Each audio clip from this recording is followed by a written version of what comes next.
Olá, bem-vindo ao módulo 2 sobre o espaço das funções, onde é possível realizar as operações algébricas de soma e de produto entre funções. Também serão introduzidas as classes mais simples de funções.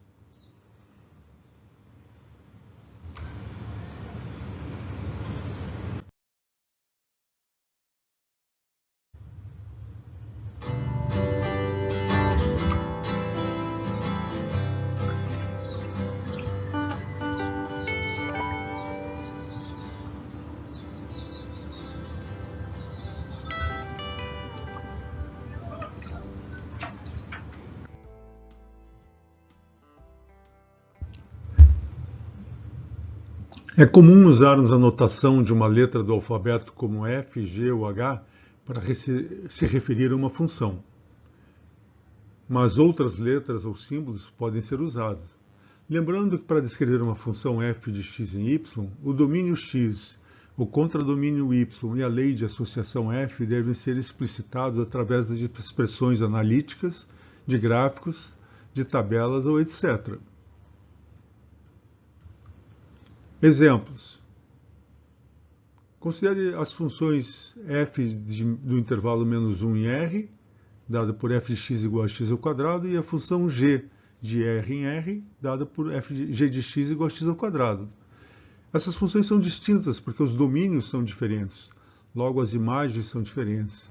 A lei de associação é a mesma, portanto as funções coincidem na interseção dos domínios, que é o intervalo menos 1, 1. No exemplo 2, na figura abaixo, considere os conjuntos x e x'. As funções f de x e y e g de x' e y têm a mesma imagem, mas são diferentes, porque os domínios são diferentes, já que g não está definida nos pontos x3 e x5. Revendo os exemplos, temos aqui que no exemplo 1, a função f está definida no domínio do intervalo menos 1 a 1, e f de x igual a x ao quadrado.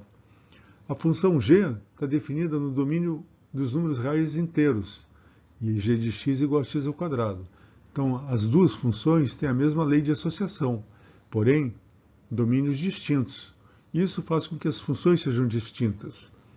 Mas ambas, por terem a mesma lei de associação, estão bem definidas na interseção dos domínios, que é o intervalo menos 1, 1. No exemplo 2, temos que as funções f e g têm a mesma imagem. A imagem é o conjunto dos pontos y2, y3 e y4. No entanto, o domínio de f é diferente do domínio de g. A f está definida para o ponto x3, a g não está definida para o ponto x3. Portanto, os domínios são distintos, e isso é o suficiente para que elas sejam consideradas funções distintas.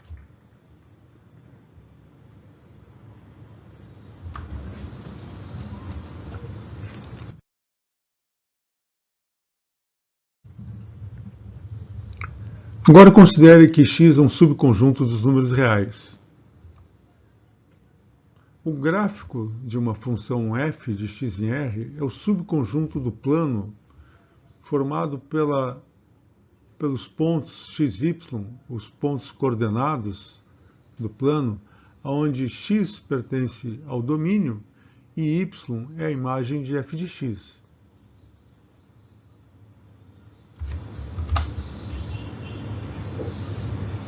Aqui temos um exemplo.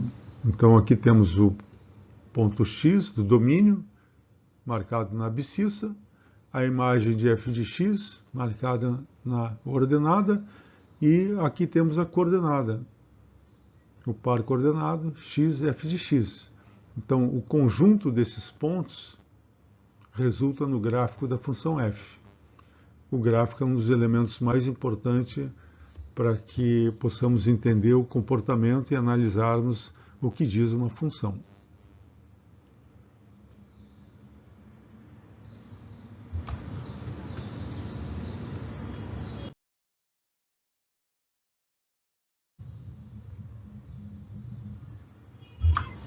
Estudaremos as funções cujo contradomínio é os números reais. Fixe o domínio x e seja f o conjunto das funções de x em y contido em R. Porque y é um subconjunto dos números reais, podemos realizar as operações de soma, subtração, produto e divisão com as funções f. A soma, podemos ver, pegamos um par de funções f e g e associamos a ele a função f mais g, que avaliada no ponto x é simplesmente a soma dos valores f de x e g de x. Então, aqui chamamos a atenção da importância de que as duas funções estejam definidas sobre o mesmo domínio, porque se não estiverem, o ponto aonde uma delas não estiver definido vai dar problema nessa lado da igualdade. Se, por exemplo, f não estiver definido no ponto x, essa operação aqui não fará sentido. Mas uma vez que o domínio de ambas as funções é o mesmo, aqui o que nós temos é a soma realizada nos números reais. F de x é o número real, g de x é o número real. Então isso aqui está bem definido. O produto procede da mesma maneira. A um par de funções f e g, a função f vezes g avaliada no ponto x é o produto dos valores f de x vezes g de x. Como os dois valores f de x e g de x estão bem definidos, a função produto está bem definida. E assim, então, temos a soma e o produto de funções. É claro que isso resulta pelo fato de que o contradomínio das duas funções é o conjunto dos números reais, onde temos a operação de soma e produto.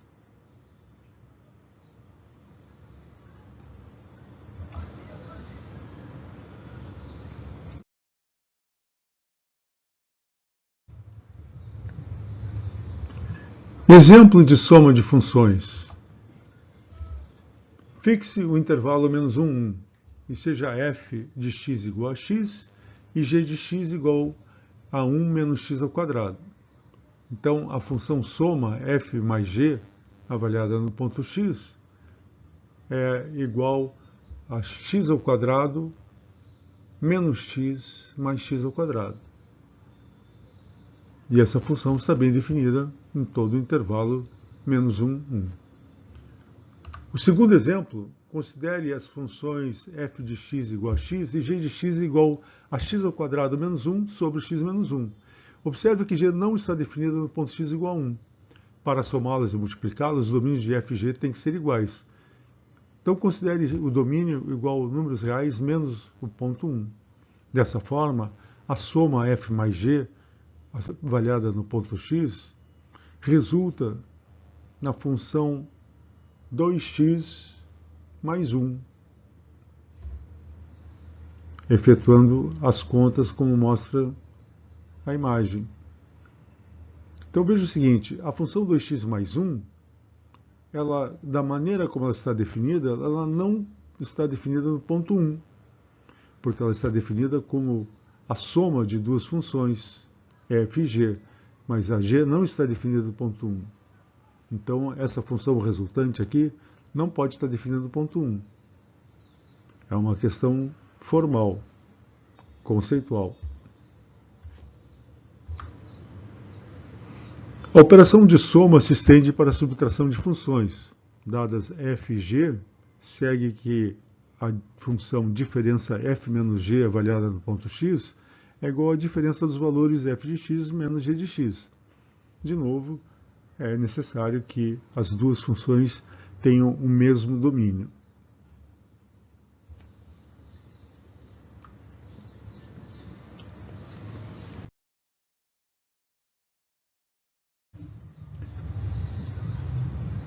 Vejamos agora exemplos de produto de funções. Seja f de x igual a x e g de x igual a 1 sobre x.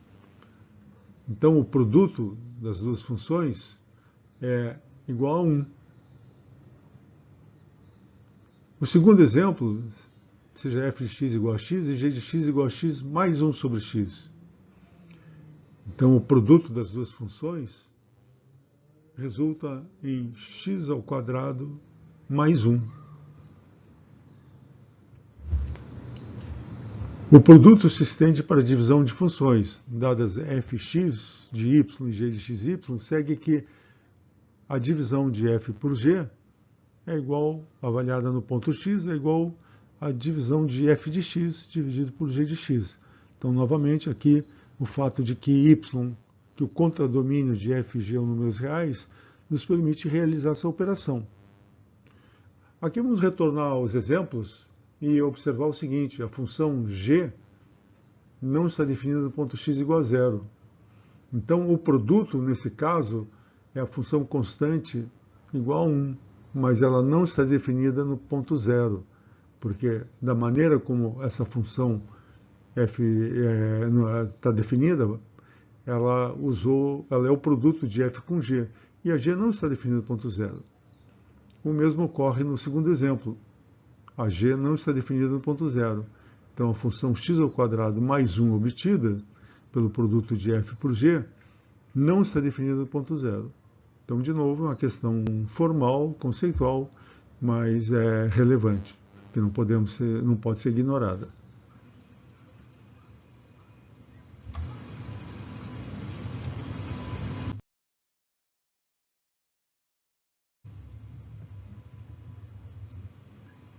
Um tipo muito importante de função são as sequências. Uma sequência é uma função dos números naturais e dos números reais. Então, dado um número natural, ela associa um número real. As sequências são muito importantes no estudo dos números reais e das funções com domínio e contradomínio no conjunto dos números reais. O estudo das sequências requer um capítulo à parte. No capítulo sobre os números reais, foram vistos vários exemplos de sequências. Abaixo seguem alguns. F de n igual a n, f de n igual a 1 sobre n, e f de n igual a n mais 1 sobre n. São exemplos de sequências. N sempre é um número natural. Chamamos a atenção que o exemplo 5 é um exemplo de sequência bastante importante. Então, são exemplos de sequências. Sequências, como foi dito, são funções muito importantes no estudo de funções com valores reais.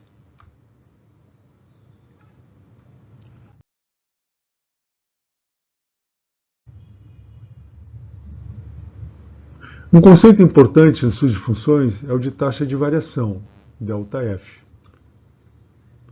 ΔF informa como varia a grandeza medida por f de x, quando a variável x varia.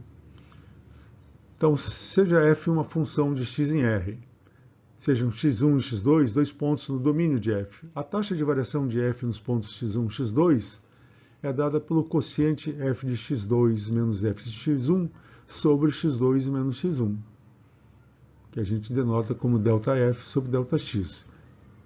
Quanto menor for o valor de ΔX, melhor será a análise, porque menor será o intervalo medido entre x1 e x2. Os gráficos exibem a variação das funções. Então, podemos ver na primeira imagem que não há variação. Na segunda imagem, já observamos que há variação, a função varia. E na terceira imagem, observamos que a variação é muito intensa.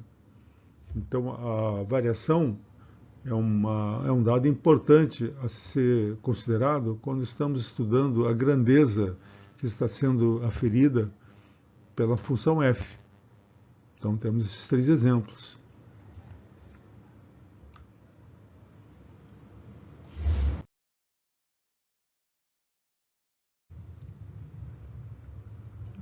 Vejamos aqui o comportamento observando o vídeo. Observem o ponto B, quando ele vai se aproximando do ponto A. Então, a inclinação dessa reta vermelha é exatamente a variação da função.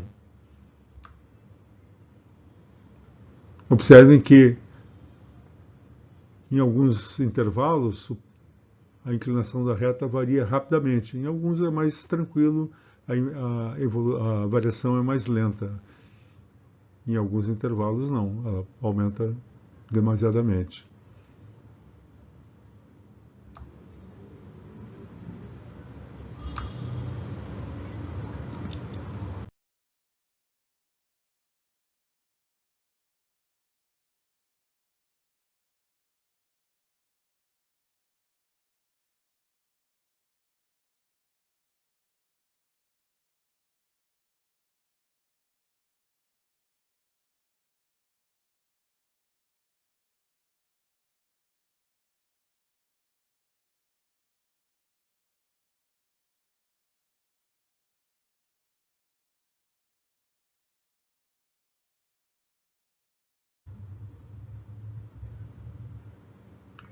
Seja k um valor constante. A função f de r em R, tal que f de x igual a k, é constante.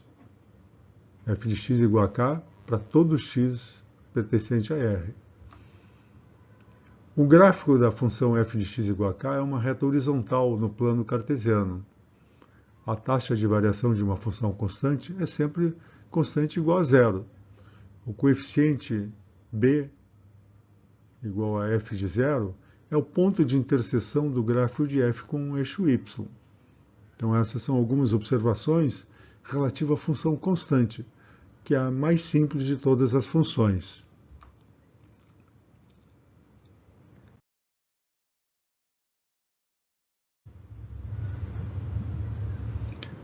Seja x um subconjunto qualquer dos números reais. Vejamos o que é uma função afim. A definição: uma função f de x em R é uma função afim se existem constantes a e b, tais que f de x igual a x mais b para todo x pertencente ao domínio de f. Então, isso é o que nós chamamos de uma função afim. F está definida para todo número real x, logo podemos tomar o domínio como sendo o próprio conjunto dos números reais. O gráfico de f é uma reta. O coeficiente a é a inclinação da reta relativa ao eixo x. O coeficiente b igual a f de zero é o ponto de interseção do gráfico de f com o eixo y. A taxa de variação da função afim, f de x igual a x mais b, é constante, igual a ao coeficiente a.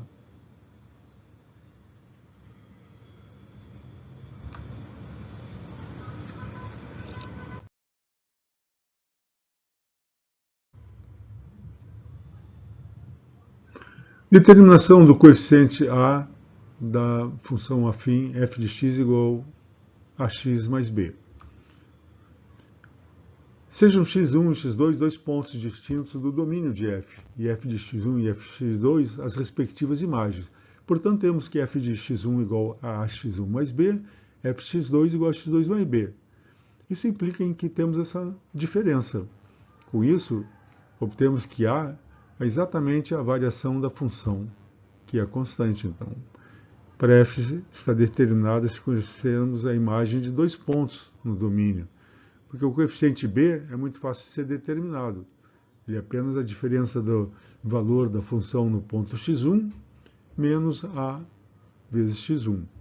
Com isso, fica claro que, conhecendo o coeficiente a e o coeficiente b, a função afim está completamente determinada.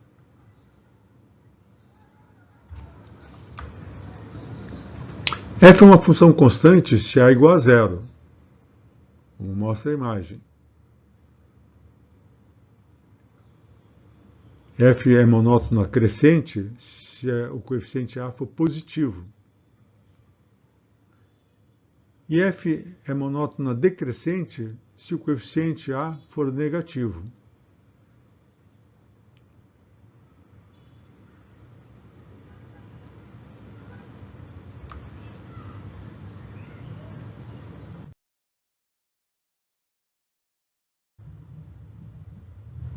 Vejamos um exemplo. A obesidade é um dos maiores fatores de risco para doenças. Para evitá-la, é importante conhecer as categorias de peso que podem ser identificadas através do índice de massa corpórea, o IMC. O IMC é a razão entre o peso P de uma pessoa, em quilogramas, e o quadrado de sua altura H, medida em metros. Então, temos que a relação IMC para um peso P é igual a P sobre H ao quadrado. Ao lado temos o gráfico do IMC em função do peso P, considerando as alturas F1 igual a 1,68 metros, F2 igual a 1,78 metros e F3 igual a 1,88 metros. E aqui temos uma tabela, onde indica a categoria. Então, vamos olhar primeiro o gráfico. Aqui temos em verde o gráfico do IMC para pessoas com altura 1,68. E aqui temos o peso, certo? Então, Aí, olhando, por exemplo, vamos observar aqui uma pessoa com 70 quilos, em vermelho para pessoas que medem 1,78 metros, em azul para pessoas que medem 1,88 metros. Então vejamos uma pessoa de 70, pesa 70 quilos. O IMC dela, se ela tiver 1,88, vai estar próximo de 20. Se a altura dela for 1,78, vai estar entre 20 e 25. E se for a altura dela 1,68, vai estar em 25. A tabela aqui diz o seguinte: para IMC abaixo de 20, a categoria é abaixo do peso. Para IMC entre 20 e 25, o peso está normal. Entre 25,1 a 30, temos um sobrepeso. De 30,1 a 40, a pessoa já é considerada obesa. E acima de 40,1 é um obeso mórbido. Então, o que nós podemos ver aqui nas regiões de variação, né? Temos aqui, vamos pegar uma pessoa que tenha 75 quilos. Se ela tiver 1,88, ela está com peso normal. Se ela tiver 1,78, o peso também é normal. Mas se ela tiver 1,68, é considerado sobrepeso. Vamos pegar uma pessoa que pese 100 quilos. 100 quilos, se ela tiver 1,88, ela está no sobrepeso. Caso ela tenha 1,78, é considerada obeso. E se ela tiver 1,68, também é considerada obeso. Porque o coeficiente do peso pelo quadrado da altura, né, está dando o índice IMC. Se a pessoa tiver 130 quilos, ela vai estar obesa se tiver 1,88, vai estar no limiar da obesidade e da obesidade mórbida se ela tiver 1,78 e vai ter IMC mórbido se tiver altura 1,68. Então, veja o seguinte, pela expressão, a dependência aqui, isso aqui é uma função afim. O coeficiente A é 1 sobre h ao quadrado. Então, o coeficiente A mede a inclinação dessa reta. Quanto maior a altura, menor a inclinação. Então, quanto maior a altura, é o que nós estamos vendo aqui, o F3 tem altura maior que o F2, maior que o F3, que F1. Então, quanto maior a altura, menor vai ser o crescimento dessa curva. Então, o que significa? Significa que a pessoa que tem menor peso, menor altura, né, ela tende a ficar sair da faixa de peso normal mais rápido do que a pessoa mais alta. Então, essa é uma planilha bastante usada para constatar a categoria, se a pessoa está abaixo do peso, está no peso normal, no sobrepeso, obesa ou um obeso mórbido. Vejamos a seguinte situação. Considere uma pessoa com obesidade mórbida com IMC igual a 42 e altura 1,5 m. Para evitar problemas de saúde, seu médico lhe recomendou que emagrecesse o suficiente para chegar à categoria de sobrepeso. A quantidade mínima de massa que essa pessoa deve perder para alcançar a meta proposta pelo médico é... Então vamos colocar esse problema.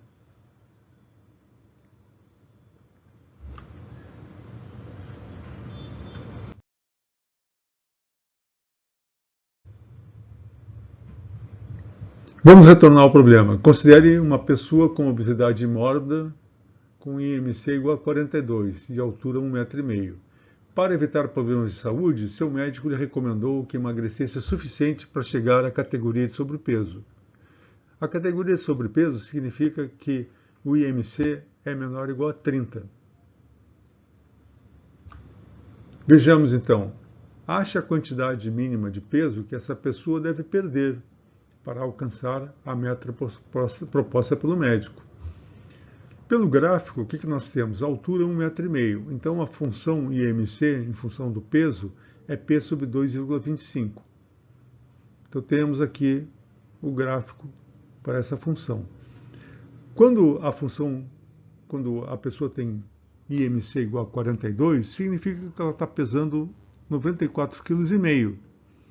Mas o médico recomenda que o IMC seja de sobrepeso, ela caia a categoria de sobrepeso. Ou seja, o IMC tem que medir pelo menos 30. Mas quando o IMC vale 30, o peso desejado tem que ser 67,5 kg. Portanto, o que nós temos aqui? É exatamente o cálculo desses dois valores. Aqui o peso 1, quando o IMC é 42, é 94,5 kg. E quando o IMC é igual a 30, o peso é 67,5 kg. Portanto, para ela atingir a faixa de sobrepeso, ela tem que perder 27 kg. Então, um exemplo de uma função que tem uma dependência linear, que a gente chama, é uma função afim, e que tem um resultado interessante, que é bastante usado em algumas planilhas de academias, inclusive. Tá bem?